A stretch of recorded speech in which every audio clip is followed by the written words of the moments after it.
시편 146편 5절 말씀을 보겠습니다. 야곱의 하나님을 자기의 도움으로 삼으며 여호와 자기 하나님에게 자기의 소망을 두는 자는 복이 있도다. 아멘. 먼저 말씀을 듣기 전에 우리 강은하 집사님 나와서 간증이 있겠습니다. 자, 우리 강은하 집사님 나와주세요. 네, 안녕하세요. 강북 세이만교회 강은하 집사입니다. 지난주에 뵀던 얼굴들을 또 뵐 수 있어서 너무 반갑습니다. 지난주에 제가 저의 건강을 회복하게 해주신 하나님의 은혜에 대해서 간증을 했었는데요. 못 들으신 분들도 계셔가지고 그 내용을 간략하게 말씀드리면서 그 이후에도 어떻게 하나님께서 제 삶을 인도해 나가시고 어떤 축복을 주셨는지에 대해서 말씀드리려고 합니다. 저는 작년 9월에 허리 디스크가 너무 심해져서 제대로 걷지 못할 정도의 환자였어요. 그래서 똑바로 누워서 자기가 어렵고 또 너무 아프다 보니까 허리 골반 뼈가 오른쪽으로 치우쳐 있어서 왼쪽과 오른쪽 다리의 길이가 달랐습니다. 그래서 누가 보더라도 저 사람은 아픈 사람이구나 라고 보여질 정도였어요. 그래서 언제 한 번은 제가 길을 가는데 어떤 남자 어르신이 저를 보더니 아니 왜 그렇게 걷냐면서 병원을 가보라고 하는 거예요. 그래서 제가 저 병원 다니고 있습니다. 그랬더니 그러면은 자기도 오른쪽 왼쪽 다리 길이가 달라서 저기 전문 신발 가게를 다니고 있으니까 저보러 그런 신발을 사서 신으라는 거예요. 그래서 괜찮습니다. 왜 이랬던 기억이 나요. 그러니까 그때 당시에는 그런 모습이다 보니까 누가 보더라도 약간 환자였고 또 길 가면 모든 사람들이 다 저를 쳐다보는 걸 느껴질 정도였다 보니까 그때 당시에는 낮에는 밖을 안 다닐 정도의 겉모습이었습니다.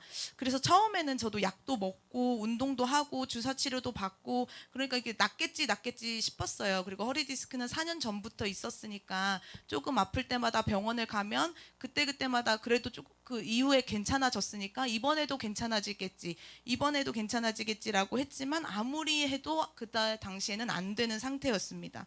그래서 시술을 받을 때쯤에는 이제 엄마가 돈이고 뭐고 직장이고 뭐고 다 때려치워라. 지금 그게 중요한 때가 아니다. 지금 무조건 치료만 받자라고 해서 그때는 회사를 당장 그만두라고 말씀을 해주셨고 그렇게 심각해진 때가 돼서야 저는 제 인생이 망가졌다라고 그때서야 인식할 수 있었습니다. 저는 오랫동안 교회를 다녔어요. 지금 이 교회를 20년 정도 섬겼고 처녀집사 직분도 받아서 나름 교회에 헌신하고 제가 나름 신앙생활을 하고 있다라고 착각하면서 살았습니다. 근데 회사를 다니기 시작하니까 회사가 우상이 되고 또 바쁘다는 핑계로 힘들다는 핑계로 뭐 이렇게 저렇게 예배를 빠지고 기도도 잃어버리고 그러다 보니까 간신히 주일 한 번 와서 예배 드리는 정도의 신앙생활을 하면서 저는 신앙생활을 잘한다고 착각하면서 지냈던 것 같습니다. 그래서 목사님이 그 당시에 기도해라, 치료해 주시는 이는 하나님이시니 기도해라 라고 말씀을 해주실 때 그 말씀이 그래 듣고 기도해야지 이게 아니라 목사님 왜 저렇게 얘기하시지? 좀 서운하네 이렇게 생각할 정도로 제 신앙이 너무 무뎌지고 연약해져 있는 상태였었습니다. 그러다가 이제는 내가 더 이상 내 힘으로는 아무것도 할 수 없겠다라고 느껴질 때 하나님께서는 제 입술로 제가 죄인임을 고백할 수 있게 하셨고 그렇게 고백하고 나니까 제 스스로가 얼마나 죄 많은 죄인인지를 깨닫게 되었습니다. 그래서 하나님을 믿는다고 말은 하지만 삶 속에서 하나님을 믿거나 의지하는 모습은 하나도 없었던 나의 모습, 교회는 오고 여기에 앉아 있지만 매일 내 정신과 마음은 예배 끝나고 뭐 할까? 예배는 또 언제 끝나나? 이런 생각들로 가득 차 있던 나의 모습, 그리고 매일마다 다른 사람을 미워하고 정죄하고 거짓말하면서 그렇지 않은 척 외식하는 나의 그런 모습들을 하나님께서 하나하나 깨닫게 하시면서 가장 먼저 저를 깨부셨던 거는 회개하고 하나님 앞에 엎드리게 하시는 거였습니다. 그렇게 한 6개월 정도 회개하면서 지냈던 것 같습니다. 그때 회개하면서 가장 많이 후회하고 제 스스로 안타깝다고 느꼈던 것은 빨리 좀 올걸 하나님한테 좀 더 빨리 와서 엎드릴걸 그리고 조금 아플 때 그때 하나님의 작은 사인으로 나한테 알려주실 때 그때 엎드렸다면 내가 이렇게 고생하면서 엎드리지 않고 하나님이 주신 축복을 누리며 살았을 텐데 내가 왜 그때는 깨닫지 못했을까 이런 생각들이 너무 많이 들었습니다. 그래서 지난주에 제가 새벽 기도 때 너무너무 힘들게 교회에 와서 기도했던 이야기를 들려드렸는데 그때 하나님 앞에 와서 기도할 수 있는 것에 감사했지만 또 한편으로는 나는 참 미련하다. 나는 왜 이렇게 늦게 깨달아서 왜 이렇게 힘들게 기도하고 있을까? 그때 처음 병원에 갔을 때, 아니면은 조금씩 아파지기 시작해서 내가 조금 이상하다고 느껴질 때, 그때 와서 하나님 앞에 바짝 엎드릴 걸, 나는 왜 이렇게 늦게 깨닫게 되었을까? 이런 마음이 들면서 그날 참 많이 울면서 회개했던 것이 기억이 납니다. 그럼에도 감사했던 건 이 고백을 죽어서 지옥 가서 하는 게 아니라 이 땅에 살아있는 동안에 하나님 앞에서 내가 회개할 수 있다는 것에 참 감사했어요. 근데 사람은 왜 이렇게 미련한지, 좀만 괜찮아지면 하나님을 금방 배신하더라고요. 괜찮아지면 하나님을 잘 안 찾게 돼요. 그래서 이번에 너무 크게 아프다 보니까 제가 제 신앙을 아니까 하나님 앞에 첫 번째 기도 제목은 제가 다 나아도 하나님을 떠나지 않게 도와주세요라고 기도를 했었고, 하나님과 더 가까워지는 삶을 살도록 도와달라는 기도를 드렸습니다. 왜냐하면 사실 벌써부터도요, 제가 간증문을 쓰는데 내가 그때 당시에 아팠다고는 쓰는데 내가 얼마나 아팠지? 내가 그 고통의 크기를 표현하고 싶은데 사실 지금 당장 아픈 게 아니라 내가 그때 얼마나 아팠지? 이런 생각이 들면서 사실 그때 그 고통이 어느 정도였는지 너무 많이 무뎌졌더라고요. 그래서 사람은 참 간사하다 이런 생각이 들면서, 그래서 어쩌면 하나님께서 나의 디스크를 완전히 사라지게 해서 나를 고쳐주신 게 아니라 그대로 남아있는 상태에서 그 고통을 제거시켜 주신 거는 아닐까라는 생각이 들 때도 있습니다. 그래서 때때마다 하나님께서 쿡쿡 알려주시면서 다시 하나님께로 돌아오도록, 믿음으로 떠나지 않고 주님께 매달리도록 하시려고 저를 그렇게 붙드신 건 아닌가 하는 마음에 너무 감사한 마음이 듭니다. 그래서 저는 하나님을 계속 붙잡을 수밖에 없는 것 같습니다. 하나님이 제 건강의 주인이시고 하나님만이 저를 고치실 수 있고 건강하게 살아가도록 하시는 분이심을 저는 확신하기 때문입니다. 그래서 제가 이 자리에 서서 말씀드리고 싶은 것은 건강을 축복해 주시는 하나님의 은혜도 간증하고 싶어서이지만, 그것보다 더 중요한 거는 조금이라도 더 빨리 하나님 앞에 나와서 창조주 되시고 구원자 되시고 또 우리의 삶의 주인이 되시는 그 하나님을 믿고 의지했으면 좋겠어서 이렇게 서서 말씀드리게 되었습니다. 그래서 조금이라도 더 빨리 오셨으면 좋겠어요. 더 빨리 기도하시기를 시작하고 하나님 앞에 더 빨리 축복 받으시기를 바랍니다. 나중에 해야지 하면 사실 그 나중이 언제 될지 잘 모르겠어요. 저도 나중에 해야지, 좀만 더 지금은 괜찮으니까 조금 더 아프면, 그러다 보니까 진짜 너무너무 아프게 그 길을 걷고 와서, 그래서 다른 분들을 보면 조금이라도 빨리 기도 시작하세요 이런 말씀이 너무 많이 드는 거예요. 왜냐하면 제가 그렇게 겪었으니까요. 그래서 기도하고 하나님을 의지하기 시작하니 불쌍히 여겨주셔서 기도한 지 6개월 만에 하나님께서는 전혀 통증을 느끼지 않고 몸도 반듯해져서 똑바로 걸을 수 있는 건강의 축복을 주셨습니다. 근데 제가 그때라도 깨닫지 못하고 내가 아직까지도 하나님 앞에 나오지 않았으면 어땠을까 이렇게 상상해 봤거든요. 여전히 그 약간 장애 있는 환자의 모습으로 여전히 살고 있지 않을까 하는 생각을 해봤습니다. 그래서 깨닫게 하시는 게 참 하나님의 축복이라고 믿습니다. 제가 작년에 허리 디스크 때문에 회사를 그만둘 당시에 승진 대상 중에 한 사람이었어요. 근데 당시에 너무 승진이 하고 싶었거든요. 근데 다른 대상자 중에 제가 경력이 제일 낮고 나이도 제일 어렸습니다. 그래서 제가 생각했을 때 제가 될 가능성이 매우 낮다라고 생각이 되어가지고 어떻게든지 돼보려고 다른 곳에 이직 자리를 알아본다든지 조금 영향력 있는 과장님을 찾아가서 조금 아부해본다든지 이런저런 여러 가지 방법들을 해봤어요. 근데 잘 안 되더라고요. 그리고 결국에는 아파서 회사를 그만두게 되었습니다. 그러니까 아프다 보니까 회사고 뭐고 승진이고 뭐고 저한테는 하나도 중요하지가 않더라고요. 승진하면 뭐하나, 내가 지금 이렇게 아파가지고 걷지도 못하는데. 근데 몸이 점점 괜찮아지기 시작하니까 다시 일이 하고 싶고 평범한 사람들처럼 다시 직장을 다니고 싶다라는 생각이 너무 많이 들었고, 그래서 그때부터 다시 기도를 하면서 하나님, 팀장으로 갈 수 있는 직장의 자리를 좀 열어주십시오라고 기도를 하기 시작했습니다. 그래서 제가 올해 4월쯤에 몸이 거의 정상으로 돌아왔을 때쯤에, 아플 때는 한동안 사람을 잘 못 만나다가 4월에 이제 좀 사람들을 좀 만나야겠다 싶어서 전 회사에서 친하게 지내던 사람들이랑 점심을 먹을 겸 회사에 놀러 갔어요. 회사에 갔더니 이제 관장님이 저를 보시고 너무 몸이 좋아졌다면서 놀랍다면서 얘기하시면서 7월에 팀장을 한 명 뽑을 건데 너 그 자리로 올래? 라고 저한테 물어보시더라고요.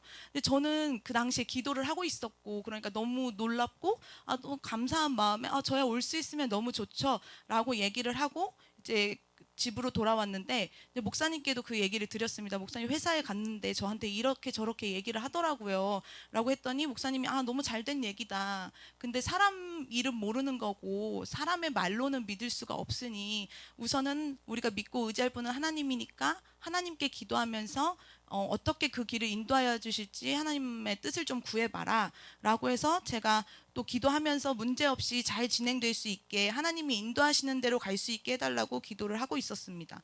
그런데 7월에 입사자니까 6월 달에 공고가 떴어요. 그래서 저는 당연히 저한테 팀장 자리가 비어서 나한테 오라고 했으니까 팀장 1명 뭐 이런 식으로 공고가 날 거라고 생각을 했거든요. 근데 그게 아니라 사원 1명 이렇게 나온 거예요. 그래서 이건 이상하다. 이거는 뭔가가 이상하다. 왜냐하면 저는 그 회사 내에 얼마나 많은 승진 대상자가 있는지 알고 저보다 경력과 나이가 있는 사람들이 얼마나 있는지를 아니까 이건 뭔가 회사 내에서 의사소통이 원활하게 이루어지지 않았구나. 그래서 내가 생각한 대로 그렇게 가지 못할 수도 있겠구나라는 생각이 들었습니다. 예전 같았으면 원망하거나 불평하거나 아니면 어떻게든 제 힘으로 좀 이런 것들을 알아보려고 사람 만나면서 이런저런 정보들을 좀 취합을 했었을 거예요. 근데 하나님께서는 기도의 자리로 저를 인도해 주시면서 기도할 수 있게 해주셨습니다. 그래서 내 인생을 책임져 주시는 분은 하나님이시고 어떻게 이끌어 가실지 모르니까 우선 기도해 보자 라는 마음에 엎드렸습니다. 그리고 목사님께도 이러한 상황을 말씀드리니 무조건 하나님의 뜻과 계획을 구해라. 내가 원하는 대로 가게 해달라고 하나님 앞에 구하는 게 아니라 하나님의 뜻대로 되어지기를 기도해라 라고 말씀을 해주셨고 그래서 그렇게 기도를 했었습니다. 근데 기도를 하는데 자꾸 이런 마음이 드는 거예요. 시험을 잘 통과해라, 시험을 잘 통과해라, 이런 마음이 제 안에서 자꾸 느껴지는 거예요. 그래서 뭐지 이런 마음은 왜 드는 걸까? 근데 이렇게 기도를 하다 보니까 하나님은 이런 상황에서 내가 어떻게 하는지를 보고 싶으신 거구나라는 그런 깨달음이 좀 왔었습니다. 그래서 문제가 생길 때, 어려움이 생길 때 내가 어떻게 하는지 하나님은 보고 싶으시고 내가 예전의 방법으로 사는지 아니면 하나님을 의지하는 방법으로 사는지를 보고 싶으셨던 것 같습니다. 그래서 하나님 이렇게 되게 해주세요 라고 기도가 한 게 아니라 하나님 무슨 결과여도 좋습니다. 제가 생각한 것보다 더 좋은 것으로 주실 줄 믿으니 하나님의 뜻대로 이루어지게 해주세요라고 기도를 했습니다. 그렇게 제가 작정 기도를 한 일주일 정도 했었거든요. 근데 딱 이틀째 되는 날 회사에서 전화가 왔어요. 공고문을 보고 네가 이상하게 생각할 것 같아서 전화를 좀 했다. 근데 공고는 사원으로 올라갔지만 그건 잘못 올라간 거니까 팀장직으로 바꿔서 다시 올라갈 거니까 염려하지 말아라. 그리고 사실 전날 과장들이랑 관장님들이 모여가지고 조금 회의를 했었는데 몇 명 과장님들은 이미 이렇게 경력 찬 직원들이 있는데 그 사람들한테도 좀 기회를 줘야 되지 않겠느냐. 뭐 뽑아놓고 6개월 뒤에 이제 내년 1월자로 승진을 좀 그 사람들을 경합을 시켜서 승진을 시키던지 뭐 이런 방법들도 있지 않느냐. 뭐 이런 얘기들이 오고 갔다 하더라고요. 근데 관장님께서는 그 사람들은 승진시킬 마음이 없다. 나는 마음에 드는 사람이 있고 그 사람이 지원을 하면 그 사람을 뽑을 예정이다라고 얘기를 했고 그래서 그 과장님들도 그것에 동의를 했다라는 이야기를 저한테 들려주셨습니다. 그래서 그 전화를 받고 나니까 사람의 마음을 움직이시고 환경을 바꾸시는 것은 정말 하나님이시는구나 라는 것을 깨닫고 경험할 수 있었습니다. 기도를 시작하니까 그날 그곳에는 회의가 열렸고 다른 사람들의 마음을 변화시켜 주시는 경험을 제가 직접 경험하다 보니까 이거는 기도밖에 없는 거구나. 내가 내 인생을 어떻게 해보려고 디자인해보려고 해도 일하시고 계획하시고 성취하시는 것은 하나님이시는구나를 정말 깨달을 수 있었습니다. 그래서 저는 7월 1일자로 원래 다니던 직장에 팀장으로 승진을 해서 일을 다니고 있습니다. 그래서 주변에서 많이 놀라워하세요. 왜냐하면 건강해진 것도 놀라운데 이제 재입사도 사실 흔한 일은 아니니까 신기하고 근데 또 승진을 해서 갔다고 하니까 되게 많이 놀라워하시면서 많이들 축하를 좀 해주십니다. 그래서 목사님께서 전에 예배 때 사람은 하나님을 신뢰하고 믿기보다 원래 내가 하던 대로 하기가 참 쉽다. 그래서 내 힘대로 내가 하고 싶은 대로 하는 게 참 사람의 모습인 것 같다.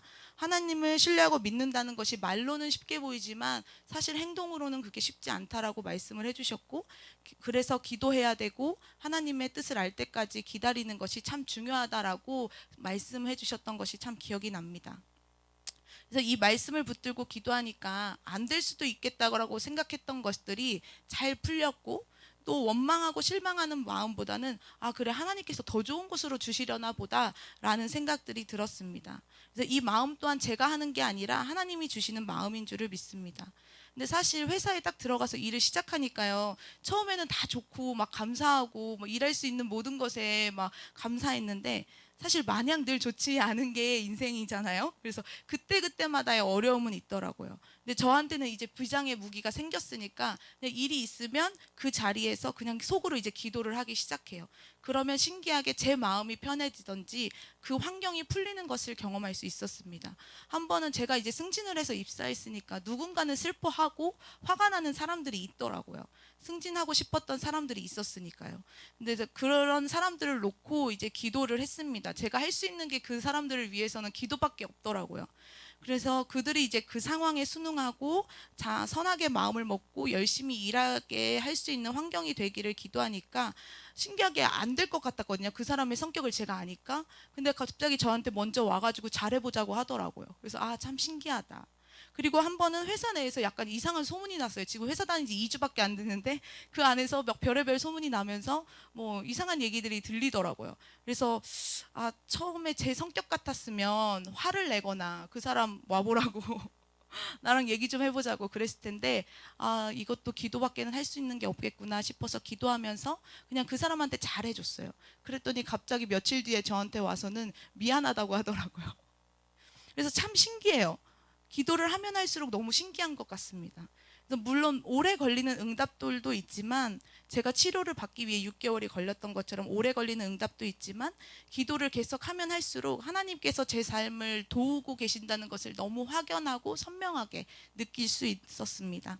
그래서 저는 알지 못하지만 여기 계신 분들 중에서 문제가 있고 해결해야 하는 어려움들이 있으실 텐데 한번 하나님 앞에 엎드려서 기도해 보십시오. 기도가 생각보다 어렵지는 않은데 시작하는 게 어려운 것 같습니다. 그래서 그냥 나오는 거예요. 그냥 기도의 자리로 나와서 그냥 시작하고 무조건 하면 되는 것 같습니다. 근데 해야지 하다가는 안 돼요. 그냥 무조건 오늘 나오는 거예요. 왜냐면 제가 경험 삼아서 아, 오늘은 좀 힘드니까 내일부터 해야 되겠다. 그럼 내일 되면 또 아, 그럼 내일부터 또 해야 되겠다. 이렇게 돼서 계속 내일 되고 내일 되고 내일 돼서 언제 시작할 수 있을지 알 수가 없더라고요. 그래서 그냥 마음먹은 그날 무조건 10분이든 5분이든 나는 무조건 여기 앉아서 기도한다 라는 마음으로 앉으니까 그렇게 시작을 하니까 어떻게 기도할지도 알려주시고 더 깊은 은혜의 자리로 인도해 주시는 그 하나님의 은혜를 경험할 수 있었습니다. 제가 경험해 보니까 너무너무 좋아서 말씀드려요. 그래서 기도를 해서 응답받는다는 것 자체도 너무 좋고 감사한데 그 응답보다 더 귀한 건 하나님과 제가 매일마다 가까워진다는 거고 그럴 때 하나님이 제 삶과 인생을 책임져 주신다는 것을 너무 느낄 수 있다는 것입니다. 그래서 지난주에도 말씀드렸지만 기도하고 나서 내가 원하는 그 시간 안에 이루어지지 않는다 할지라도 염려하지 마셨으면 좋겠습니다. 왜냐하면 그 기간이 길어진다 해도 분명 그것은 하나님의 뜻과 계획이 있고 더 좋은 것으로 갚아주실 줄 믿기 때문입니다. 그래서 저의 이 간증을 듣는 모든 성도님들, 새가족분들이 이 간증을 통해서 좀 도움이 되셨으면 좋겠습니다. 그리고 저희 강북 세임한교회 다니면서 하나님의 축복과 은혜를 마음껏 누리셨으면 좋겠고 이 좋으신 하나님을 하루라도 빨리 만나시기를 바랍니다. 감사합니다.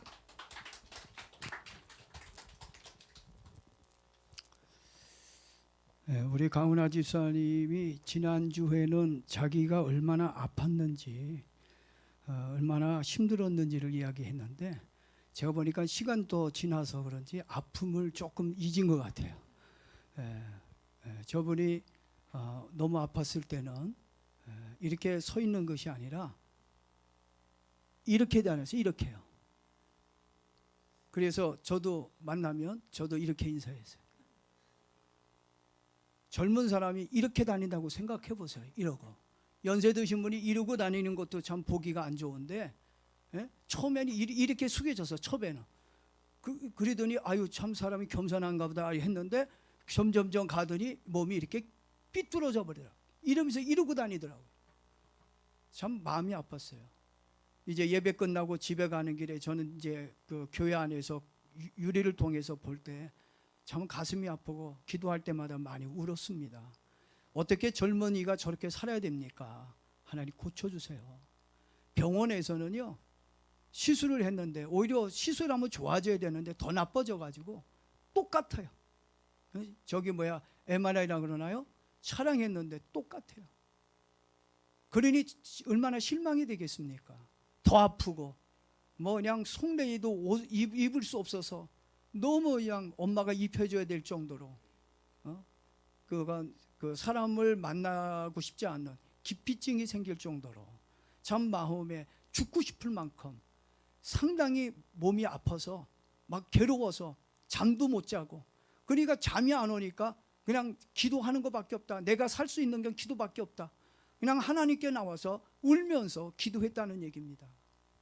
하나님은 그 기도 보시고 지금 저렇게 건강하게 정말 정상의 몸을 주셨어요. 병원에서 의사가요, 강남에 있는 그 병원에서 이거는 정말 기적이다. 이거는 정말 연구 대상이다. 이렇게 자기가 지금까지 시술한 사람 중에 디스크가 이렇게 큰 디스크를 가진 사람이 없는데 이런 디스크 가지고 자기 발로 걸어서 온다고 오는 사람은 없다. 그러면서 참 신기하다. 여러분, 하나님은 신기하고 놀라운 분입니다. 하나님은 살아계십니다. 하나님은 치료하시는 분이십니다. 여러분들도 그분에게 엎드리고 그분을 의지하면 하나님은 분명히 여러분의 인생을 복되게 만들어 주실 거예요. 여러분, 노사연의 노래 중에 만남이라고 하는 노래가 있습니다. 제가 노래를 좀 잘하는 편은 아니라 할까 말까 고민하다가 조금 불러볼까 이런 생각이 좀 들었어요. 좀 한번 불러보겠습니다. 우리 만남은 우연이 아니야. 그것은 우리의 바램이었어. 사실 제가 연습할 땐 잘했는데 막상 하다 보니까 조금 긴장되다 보니까 잘 못 부른 것 같아요. 여러분, 이 세상을 가만히 들여다보면 우연히 이루어진 게 하나도 없다는 것을 알 수가 있습니다. 우리들의 만남도 우연이 된 것 같지요? 여러분, 사실 우연히 된 것이 하나도 없습니다. 여기에 강대상의 컵이 있습니다. 우연히 생겼습니다. 맞지요? 우연히 안 생겼나요? 누군가가 컵을 만들었고 또 누군가가 컵을 강대상에 갖다 놓았기에 컵이 있는 겁니다. 이건 누구나 다 아는 상식입니다. 이 세상에 있는 모든 물건들이 저절로 생겼거나 우연히 있을 수 없다는 것을 우리는 누구보다도 더 잘 알고 있습니다. 그런데도 어떤 사람들은 이 세상이 우연히 생겼고 저절로 만들어졌다고 생각하는 사람들이 있다는 것입니다. 아마 이곳에도 아마 그런 생각을 가진 분들이 있을지도 모르겠습니다. 이 세상과 사람들은 어쩌다 우연히 생긴 것이 아니에요. 성경 창세기 1장 말씀을 보게 되면 하나님이 이 세상을 며칠 동안 만들었다고요? 6일 동안 만들었단 말이에요. 6일 동안 이 세상을 창조했다고 성경은 기록해 놓고 있습니다. 특히 6일째 되는 날 하나님은 누구를 만들었냐면 하나님을 닮은 하나님의 형상으로 사람을 만들었어요. 그것이 누굽니까? 저와 여러분들이라는 것입니다. 그리고 하나님은 사람에게 이 세상을 정복하고 다스리고 번성하라고 축복하셨습니다. 이와 같이 저와 여러분들은 우연히 저절로 이 세상에 있는 것이 아닙니다. 하나님의 계획과 섭리 속에서 태어나 이 땅에서 살고 있는 겁니다. 그래서 사람들은 하나님을 아버지로 부르고 하나님을 믿으며 살아야 하는 것이 지극히 당연한 것입니다. 구약성경 잠언 16장 9절 말씀을 보니까 사람이 마음으로 자기의 길을 계획할지라도 그의 걸음을 인도해 주시는 분은 누구라고요? 하나님이라고 하는 거예요. 오늘 여러분의 걸음을 이곳까지 인도하신 분은 누굽니까? 하나님이라는 얘기예요. 아무리 내가 마음으로 내 길을 계획해도 그 걸음을 이끌어 가시는 분은 내가 아니라 누구요? 하나님이라는 걸 알아야 됩니다. 이 말은 인간의 모든 운명은 하나님께서 결정해 주고 있다는 것을 알려주고 있는 것입니다. 여러분들의 미래가 행복해질지 아니면 불행해질지 그것은 누구에게 달려있다고 하는 거예요? 하나님께 달려있다는 겁니다. 우리는 나에게 달려있는 줄 알아요. 아니면 사장에게, 선생님에게, 어느 다른 사람에게 있다고 생각하는 사람도 있습니다. 아닙니다. 우리들의 운명은, 우리들의 믿음은, 미래는 누구에게 달려있어요? 하나님께 달려있는 겁니다. 그래서 잠언 16장 1절에 이렇게 얘기합니다. 마음의 경영은 사람에게 있어도 말의 응답은 하나님께 있다라고 얘기합니다. 그리고 잠언 16장 33절에서도 제비는 사람이 뽑으나 모든 일을 결정하시는 것은 누구라고요? 하나님께 있다라고 얘기하고 있는 거예요. 사실 우리 강은하 집사님 그 회사에서 자기보다 실력도 있고 경력도 있고 나이도 있는 사람들이 있습니다. 반대하는 사람들도 있었습니다. 그리고 또 다른 사람이 뽑힐 수도 있었을 가능성도 있어요. 그러나 하나님께서 뭐라고 얘기하셨어요? 제비는 사람이 뽑으나 그것을 결정하시는 이는 누구라고요? 하나님이에요. 관정이 결정한 것 같죠? 아닙니다. 하나님이 결정한 겁니다.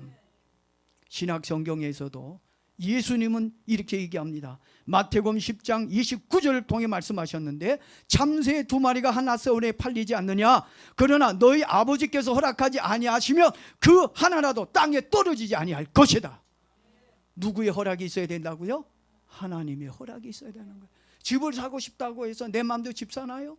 진급하고 싶다고 해서 내 마음대로 진급하는 건가요? 내가 대학에 들어가고 싶다 그래서 내가 원하는 대학에 내 마음대로 들어가는 건가요? 절대 그렇지 않다고 하는 것입니다. 이 말들이 무엇을 의미하고 있는지 아십니까? 이 세상과 사람들은 하나님에 의해 창조되었고 만들어진 피조물이라는 것입니다. 쉽게 말씀을 드리자면 하나님의 손을 떠나서는 우리 인간들이 아무것도 할 수 없다는 이야기입니다.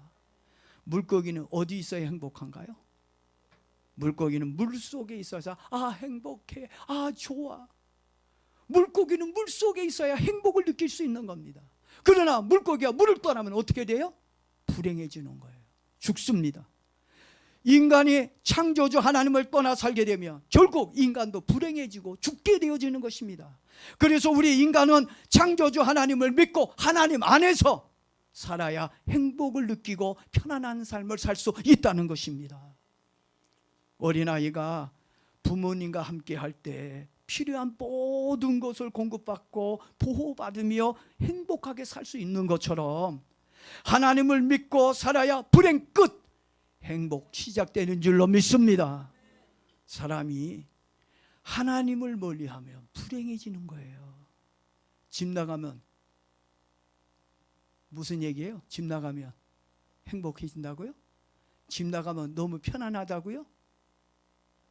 전에 한번 광고에서 그런 얘기가 있는 것 같아요. 집 나가면 개고생이다. 집 나가면 좋을 것 같죠? 집 나가 보세요. 하루는 좋을지 몰라도 그 다음부터 얼마나 힘든지 모릅니다. 사람이 참된 행복을 얻으려고 한다면 나를 이 세상에 존재하도록 만들어주신 하나님을 믿고 의지하며 살아야 한다는 것입니다. 특히 하나님은 인간의 생사화복을 홀로 주관하시는 하나님이십니다. 사람이 잘 되는 것도 사람이 안 되는 것도 모두 다 하나님의 손에 달려 있습니다. 인간이 노력하고 수고한다고 해서 내 뜻대로 내 마음대로 되는 게 한 개라도 있었나요? 지금 여러분의 뜻대로 다 되어져 있습니까? 아마 여러분의 뜻대로 안 됐을 것 같아요. 조금 전에 말씀을 드렸듯이 하나님의 허락해 주셔야 하는 겁니다. 그래서 우리 사람들은 하나님을 믿고 살아야 행복해지는 것입니다. 어린 자녀가 부모님을 의지하고 부모님 안에서 살아야 행복하고 필요한 모든 것들을 공급받으며 살 수 있는 것처럼 우리 인간들도 하나님을 의지하고 하나님 안에서 살아야 하나님의 도움을 받으며 살 수가 있다는 것입니다. 하나님은 우리를 돕는 자라고 그랬어요. 하나님은 누구를 돕는다고요? 우리를 도와요. 그냥 아무나 도와요? 아까 성경 읽었지요? 하나님을 자기 하나님으로 삼는 자를 하나님은 도우신다. 하나님께 소망을 두고 사는 사람에게 하나님 복 주신다. 복 받기 원하십니까? 정말 여러분의 인생이 행복해지고 편해지길 원하십니까? 그렇다면 하나님을 뭘로 삼으라고요? 나의 하나님으로 삼기를 바랍니다. 하나님을 나의 하나님으로, 나의 소망으로 살면, 하나님을 여러분의 삶의 1번으로 두면, 어떤 분이 영순위라고 그러죠. 하나님을 여러분의 인생의 영순위로 두면 여러분의 삶은 축복으로 넘칩니다. 하나님 분명히 약속하셨습니다. 나는 널 도울 것이다. 내가 너를 축복할 것이다. 성경 다 찾아보세요. 하나님은 우리에게 복을 주시고 우리를 도와주시고 우리의 기도에 응답을 주신다고 성경은 얼마나 많이 말씀하고 있는지 모릅니다. 우리의 삶을 주관하시는 하나님, 우리의 인생의 생과 화와 복을 주시는 하나님, 그 하나님을 의지하고 그 하나님을 정말 나의 하나님으로 삼고 믿음으로 산다면 여러분의 가는 길이 편안해질 줄로 믿습니다. 여러분의 가는 길에 하나님의 돕는 축복이 일어날 줄로 믿습니다. 이 시간에 정말 하나님을 나의 하나님으로 삼고 하나님을 믿고 이제 의지하며 살기를 원하는 분이 계시다면 오늘 이 시간에 여러분들에게 결심 카드를 나눠드리도록 그렇게 하겠습니다.